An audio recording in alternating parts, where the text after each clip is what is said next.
the podcast dedicated to reading and ranking every mystery novel written by the Queen of Crime, Dame Agatha Christie. I'm Catherine Brobeck.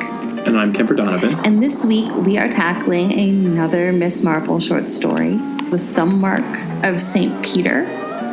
And it was first published in May of 1928 in the Royal Magazine and under basically the same name in July of the same year in Detective Story in the United States.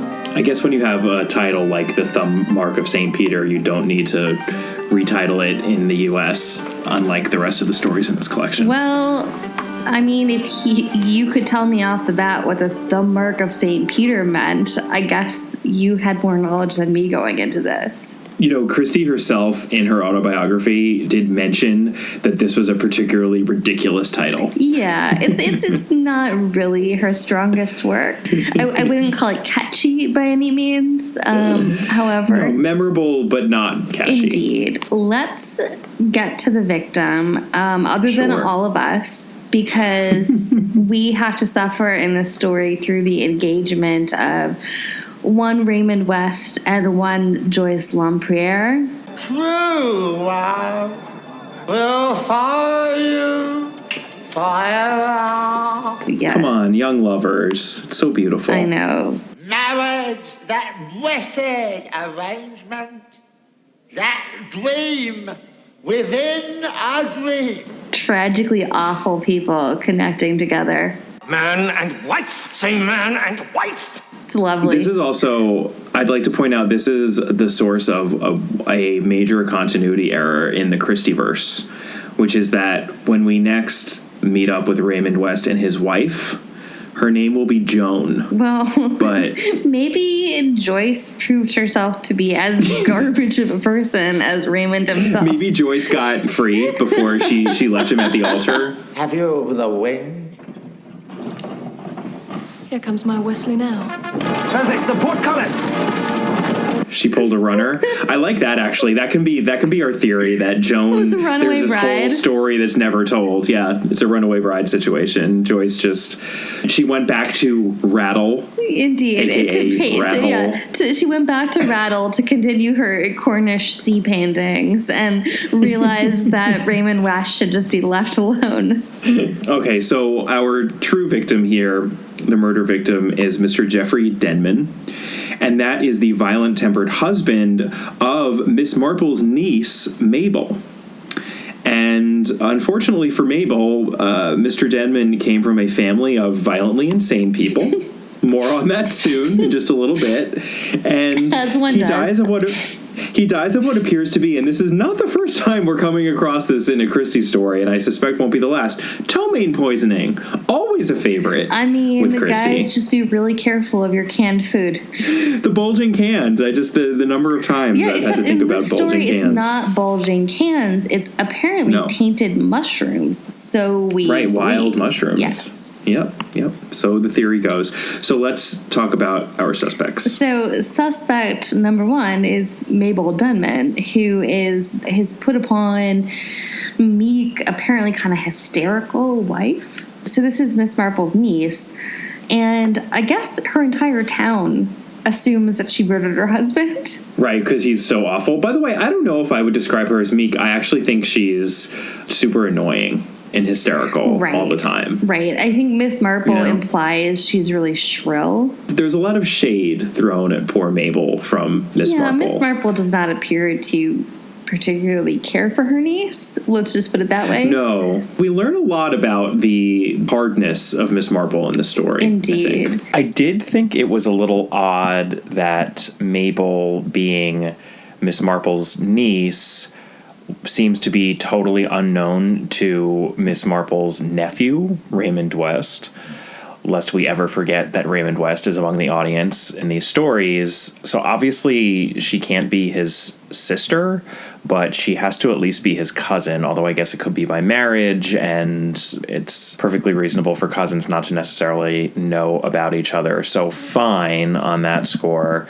The only other thing I'd like to say about Mabel Denman, we don't know what her maiden name was, but we had been discussing a little bit on Instagram and elsewhere this anime series in Japan called Agatha Christie's Great Detectives Poirot and Marple, which aired in 2004 and 2005, that follows Miss Marple and Monsieur Poirot in various mysteries, and the adaptations are actually quite faithful to various short stories and novels of Christie's.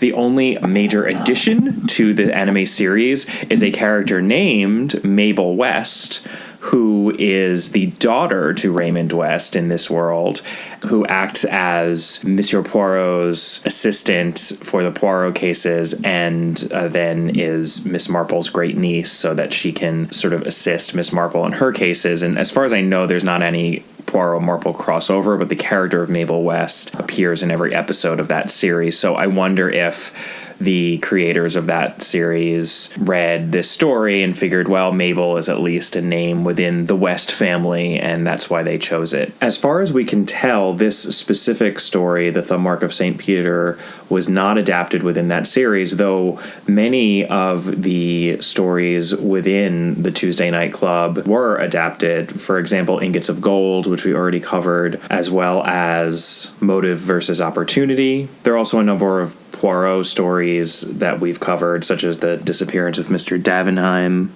The Kidnapped Prime Minister, The Adventure of the Cheap Flat, The Jewel Robbery at the Grand Metropolitan, etc., etc. That Mabel also does have a pet duck named Oliver, who follows her around and takes part in all of the mysteries. Because why not? Because it's anime. Anyway, that is Mabel. So our next suspect is Mr. Denman Sr., the father of the murdered man, who is insane. Again, insanity runs in the family. He lives in the house as Mabel, despite being incredibly annoying, is also incredibly kind, and she refuses to have him sent away to an institution. I just also want to be clear that I think when we're talking about insanity here, it's probably an incredibly offensive term that does not probably mean what it's implied to mean. I mean, I'm assuming that the man has Alzheimer's or something. You think he's violently insane? Yeah, I actually think it's more old school than that, and I think Christie is implying that he has tainted blood, and that he is... Yeah, I think that that's what she's implying too, but I mean... And that there's like a psychotic streak running through the family, like a streak of true psychosis. I don't think it's Alzheimer's. I don't think it's dementia. All right. Well, then I'll feel less bad continuing to refer to him as criminally insane. Last suspect is Mr. Denman's nurse, who lives in the house with him. She doesn't really come into consideration so much in the story, although she does provide some crucial information, but she is there, and it's a short story. There's also so like a housekeeper and a cook, and I mean... Yeah, there are some servants as well. Indeed. Yeah. So let's talk about the world as it appears to be. Yes, Miss Marple really hates her niece's marriage, but... Yeah. What can you do, I guess? Especially when you also don't really seem to like your niece.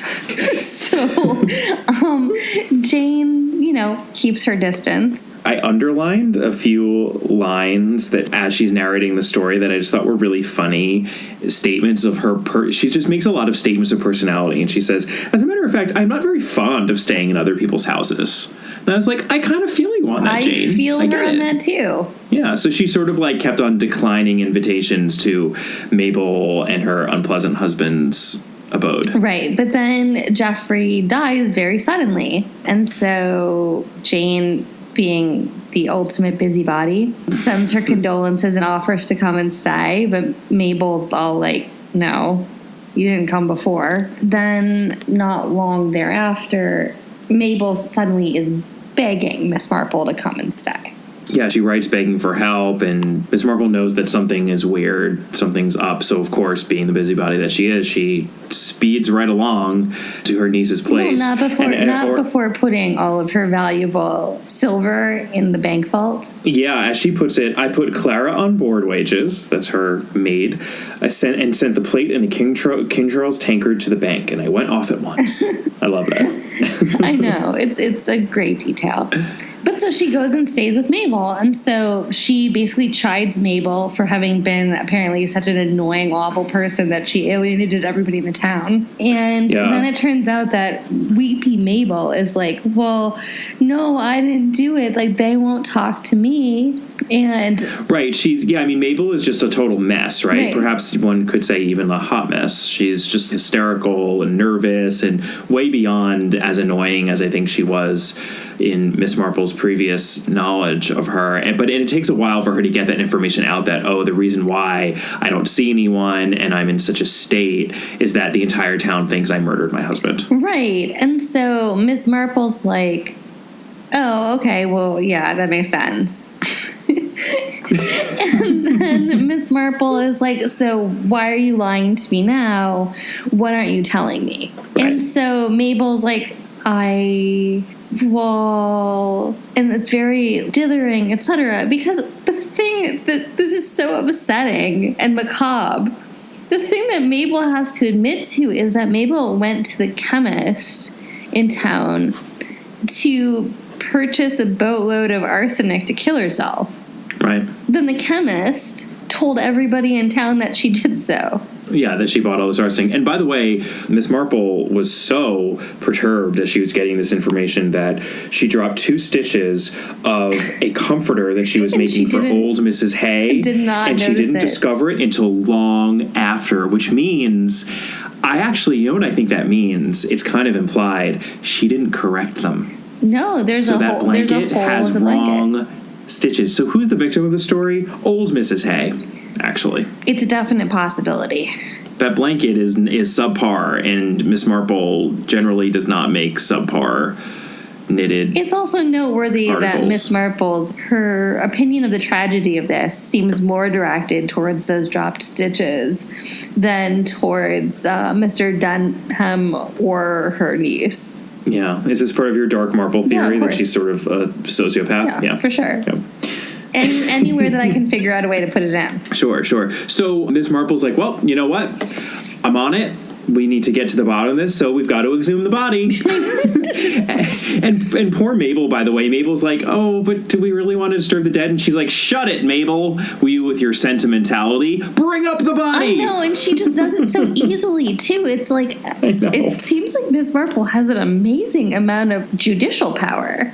Yeah, that she's just able to bring that about. Well, she does. Miss Marple can get done whatever she needs to get done. And this, by the way, isn't even St. Mary Mead. This is not her town. She is just such a master. Well, she's such a master of psychology and human interaction that she can get results. It's the power of Marple. So they have an autopsy, and they're looking for arsenic, and they do not find arsenic. So what happened? Let's talk about the world as it actually is. There are 2 clues here. Clue number 1 is that the Denmans have a history of insanity in their family. And Denman, the senior, has crossed that point. There'd been talk of sending him to an institution, but it's Mabel who says that she just can't bear to do it. So the deduction there is, well, if Mabel is the one who can't bear to send the old man away, then who was it who was going to send him away? Right. There's also perhaps there's a corollary deduction here, which is that Mabel is an idiot. So if Mabel thought it was a good idea not to send him away, it probably was a to send him away. I think that seems very clear from where we're about to go. But since he's violently insane, yeah. Clue number 2 involves, it involves fish. first. It involves fish first and poisons second. So remember, there's this whole were the mushrooms poisoned or not? And Miss Marple actually, another one of her really hard-edged statements that she makes is that she doesn't believe the cook who says, oh, now that I think about it, the mushrooms probably really were off. And she says, there is nothing that class cannot remember if it tries. I know. Ooh. It's really a startling line, in all honesty. Well, the use of that class and then it also. Right. She's saying if it, I know she's referring to the class. She's not calling a person it per se, but it's just the wording on that is unfortunate and really, really hard. She also, by the way, denigrates the doctor as well, who she says is a dodderer. She calls him a dodderer, and he didn't know what he was doing. He's short-sighted, and that he basically shouldn't be practicing is essentially what she implies, because he can't see well enough, and I guess isn't bright enough to do his job. And the implication also is that she just doesn't believe in doctors in general. She actually comes out and says, I have no truck with doctors and their medicines myself. I know that she has a recipe for tansy tea that... Yes, she does. That's all she needs. Would you drink a tansy tea prepared by Miss Marple, Catherine? No. I would, because I'll bet it has superpowers. It has magical powers. You're the one who doesn't believe in dark marble. I really don't. I think she's a slightly crabby, uber rational sort of a woman. She suffers no fools. That's all. Well, I would just assume that my tansy tea was poisoned. So back to this rather convoluted clue. We were talking with the staff about the mushrooms at first, and she doesn't really trust their memory. And then there was the night that Mr. Denman died, and they all were saying that he was mumbling and not making sense and saying something about fish. So she finally says, well, but what was he actually saying? And, she doesn't really trust the fact that what they're remembering is exactly what they heard. Perhaps he said something that they just didn't understand and it was taken out of context. So she really drills down on the staff to tell them what it actually was. And lo and behold, they're like, yeah, well, maybe he was talking about a specific fish. At one point, they also say, like, it's a heap of fish or a pile of fish. And she was like, heap or pile? And they finally say pile, definitely a pile. And maybe the fish started with a C. Right. That's as far as she gets with them. And Miss Marple then goes to the books. She does. And the house conveniently apparently has a ton of pharmacological indexes. Yes. There are two assumptions we can make here. One is that he was talking about fish. Or the another other is that he was talking about something that sounded like a specific type of fish. I mean, she makes the assumption, which turns out to be correct, that he's not mumbling nonsense. He's saying something that has to do with either who killed him or what killed him. Right. And so the way that Miss Marple figures this out is that she's thinking about this. And so she's walking through the village and she passes a fishmonger. First, though, what does she do? It's very important. What does she do before she actually sees this fishmonger?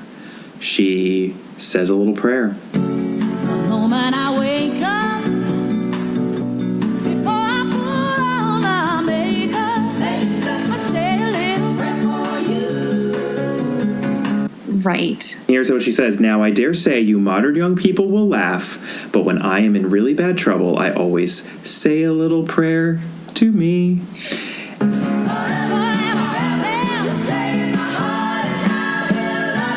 Or to myself, anywhere, when I am walking along the street or at a bazaar, as one finds oneself, and I always get an answer. So Miss Marple has layers, and I still stick by the fact that she's an uber-rational person who suffers no fools, but she was brought up as an Anglican, and she prays, and she seems to get great utility out of that prayer. Apparently so, because in that fishmonger window, she sees a haddock. A haddock, you say? A haddock, I say. Although it's a little bit confusing because I actually did look this up to figure out what the thumb mark of St. Peter was talking about. Yeah. And it could refer to a haddock, but it actually more commonly refers to a John Dory, which is actually What's called... a John Dory? Is that another type of fish? Well, yeah, it's also like you order a John Dory off of a menu. It's like a common... You might do that. I've never done that. Well... regardless, that itself is actually... It's a fish? It's a kind of fish? Yeah, it's a kind of fish. It's called a Saint-Pierre in French. It's actually a better example than the haddock, but in both versions, the thumb mark, and I think in some versions, like they call it like the devil's thumb too. I mean, there are other references to it. It's a dark mark on the dorsal fin of whatever fish you happen to be talking about that has it. And the interesting thing about it is it kind of resembles an eye in the water, so that the fish can use it as essentially a defense mechanism to seem much bigger than they are and to throw predators off their target. Got it. But it's a dark mark, and St. Peter, being a fisherman, that's the reference point there. So when she sees it, she has something of a divine revelation when she sees the haddock and the St. Peter's thumb marks in this window, and she realizes that what she really needs to do is go back and focus on that fish comment. So, right. She connected the two things together, faith and fish. Correct. At which point, everyone starts kind of laughing as she's telling this story at the Tuesday night club. I love this little detail. Sir Henry blew his nose rather hurriedly. Joyce bit her lip. Right. And it's like, seriously, it's after how many of these stories, though, where Miss Marple's the one who solves every single one of them, are you going to keep being this dismissive towards her? I know, but it's a little bit... This is the only place where I feel them, because... And Christie's ribbing... She's gently ribbing Miss Marple this entire story for being the slightly eccentric old lady that she is. I mean, she says, "I saw," said Miss Marple impressively, "the window of the fishmonger's shop. There was only one thing in it, a fresh haddock." And then she looked round triumphantly. "Oh my God," said Raymond West, "an answer to prayer, a fresh haddock." "Yes, Raymond," said Miss Marple severely, "and there is no need to be profane about it." Well, I mean, it's just yet another example of Raymond being horrible, but... I know, but that one was a little bit, he's justified. He's ribbing his aunt, and she's being a little ridiculous, and she understands. Fair enough. Fine. Not to be an apologist for Raymond West, because he's garbage. Again, let's just make that clear. When did you become a Raymond West apologist? A Westian? Oh, my goodness. So, dear Aunt Jane flips through those convenient pharmacology books. Mm-hmm. And it takes her a little bit of time because she has to guess on the letter. But she eventually happens upon, and I'm going to probably mangle this, but pilocarpine, which if you said that and you had impaired breathing and were dying, it might be interpreted as pile of carp. And if you were a cook. Indeed. Who would hear carp perhaps more easily than anyone else. Again, context. Right. She starts on the H's because of heap of carp, then she goes to the P's because of pile of carp, and finds ultimately pilocarpine or pilocarpine, and discovers... So pilocarpine, it serves the opposite function as atropine. Which we've come across before in the chocolate box. Indeed. And so, as we know from there, what is one of the things that atropine might be used for? Eye drops. Yep. And so part of this then immediately becomes, well, he was having vision problems when he was dying. And then who else in the house had vision problems? Who would have atropine eye drops? Other than the doctor. Other than the doctor, yes. Well, we're discounting him. It was crazy dad. It was crazy dad. What's super unfortunate to poor Jeffrey is that apparently Jeffrey immediately realized what was happening to him. Right. And was frantically trying to tell anybody who would listen to him that he needed pilocarpine as an antidote.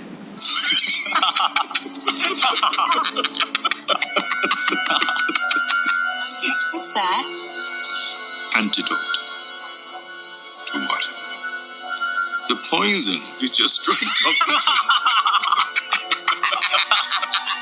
But they didn't understand what he was saying, and then he died anyway. Yeah, because they thought that he needed a pile of carp. What really happened? So, I mean, it's pretty easy. A bunch of eye drops were dumped into a water glass at night, and he chugged it. he immediately knew what he had been poisoned with. And what's really sad is he knew who had poisoned him, too. And who poisoned him? His dad. His dad. So, of course, Miss Marple, not one to shy away from unpleasantness in this story or any other, but perhaps particularly this story. She marches on up to Mr. Denman Sr. and says, "I know what you did." And he just laughs. Oh, yeah, he laughs and laughs and laughs. And this is one of the only times I've heard Miss Marple express discomfort at the viciousness of another human. She says, "It was one of the most vicious laughs I have ever heard. I can assure you it made my flesh creep. I had only heard anything like it once before, when poor Mrs. Jones went off her head." Mr. Denman's pretty much gone off his head, too. Well, and by the way, I'd like you to know that I cross-referenced the name Mrs. Jones with the woman who was name-checked at the end of The Bloodstained Pavement for killing 5 of her children for the life insurance. And I was like, oh, it must be the same woman, because there can't be yet another woman. It's not. Yeah, no. That wasn't Mrs. Jones. That was Mrs. Green. I also looked at that, and I was like, Miss Marple really knows a lot of these stories. So she says at the beginning of this one that, while she's heard a bunch of things and she's been involved in many interesting cases, it's been stuff like people's bags being cut. And that this is the only interesting story that she thinks that she has. And I was kind of like, we've already heard in this series the story about the lady who murdered her 5 children. It's true, but I guess there was no mystery there. Right. I guess so. Yikes. Yeah. So she calls out the insane father. He laughs, and then he is sent away to the loony bin. The loony bin, an insane asylum. The irony, of course, is that Mabel, in her kindness, kept him around, and the son was the one who wanted to ship him away for very good reason. He took advantage of the fact that Mabel and son got into an argument, and he did away with him, and he was sitting pretty until Miss Marple came on the scene. Presumably, this has put Miss Marple off of fresh haddock forever after, because she says she can't see a pile of fresh haddock without thinking of the thumb mark of St. Peter. Although, knowing Miss Marple, she's probably like, oh, no, I'm good. It's fine. I love it. I feel like she'd be fine about that. Because also, she's like, delicious. Well, also, the haddock had nothing to do with the actual murder. True. And so, if anything, the haddock was divine inspiration. That's true. But there's a last little button of deduction to still be done. The most macabre by Miss Jane part Marple. of this entire thing. The darkest moment of all in the Tuesday Night Club, just right at the bitter end. Raymond West, of course, continues to be a garbage nephew and garbage human extraordinaire. Indeed. And he says, well, at all events, Aunt Jane, there's one thing that you don't know. Oh, yes, I do, dear, said Miss Marple. It happened just before dinner, didn't it, when you took Joyce out to admire the sunset? It is a very favorite place, that, there by the jasmine hedge. That is where the milkman asked Annie if he could put up the banns. Yes, Raymond and Joyce got engaged just that evening, and Raymond now uses the opportunity for just a nice little bit of classism here. Oof, dash it all, Aunt Jane, said Raymond. Don't spoil all the romance. Joyce and I aren't like the milkman and Annie.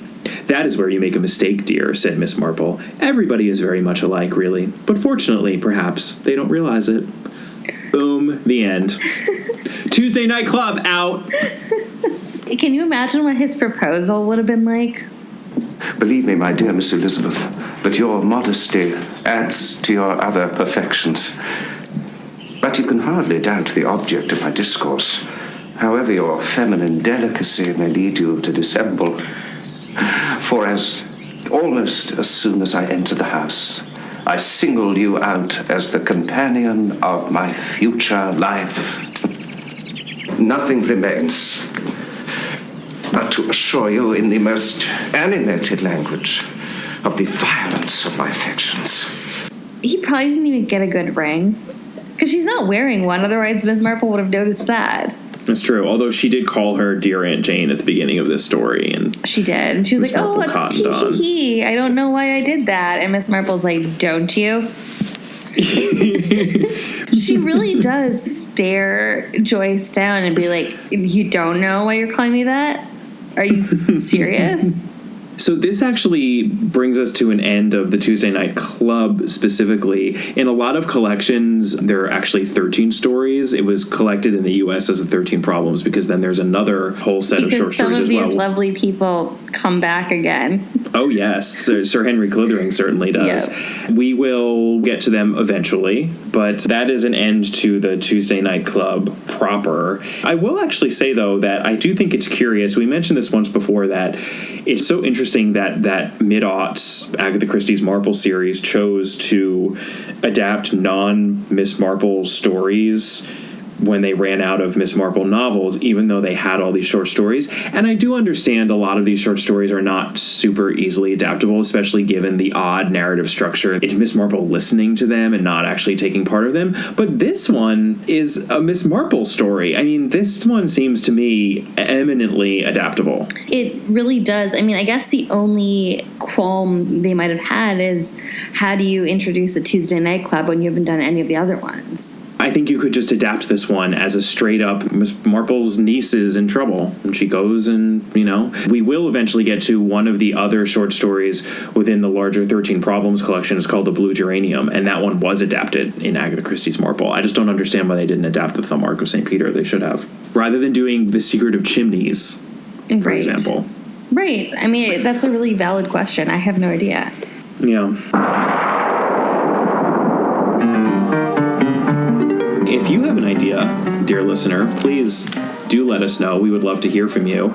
Join us next week when we will be shifting gears and tackling another short story, but this one a Poirot, the Le Mesurier inheritance, which we touched on really briefly a few episodes ago when we were having a conversation with Dr. Mark Aldridge, who is just a font of information about all these things. And we are intrigued because this is the only Poirot short story or story of any type that was not adapted by the Suchet ITV series. I think that what you can all tell is that after mainlining those Murder on the Orient Express adaptations, your faithful co-hosts needed a little bit of an adaptation break. Yeah, we're a little tapped out. But also we're a little bit curious about this because obviously it's an oddity that it was not adapted. And I don't know if I've ever read it, actually. I don't think that I have. I've read a description. It does not look familiar.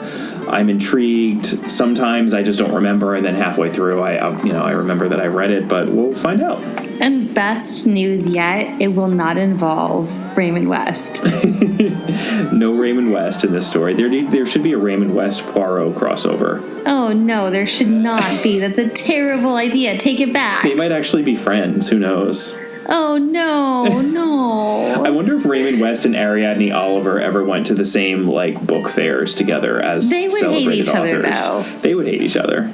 I feel like that could be a writing exercise, like a conversation. A fanfic exercise. Yeah, we're going to just start writing Ariadne Oliver, Raymond West confrontations at, some literary convention in, 1950. All right. Well, in the meantime, please give us an email at allaboutthedame@gmail.com or contact us on Twitter at allaboutthedame or on Facebook. Our Facebook page is All About Agatha. You can contact Catherine on Twitter at Brobcat, or you can find us on Instagram at All About Agatha. Please do take a moment to rate and review us on iTunes. It really helps us out. And we will see you next week. Bye. Bye.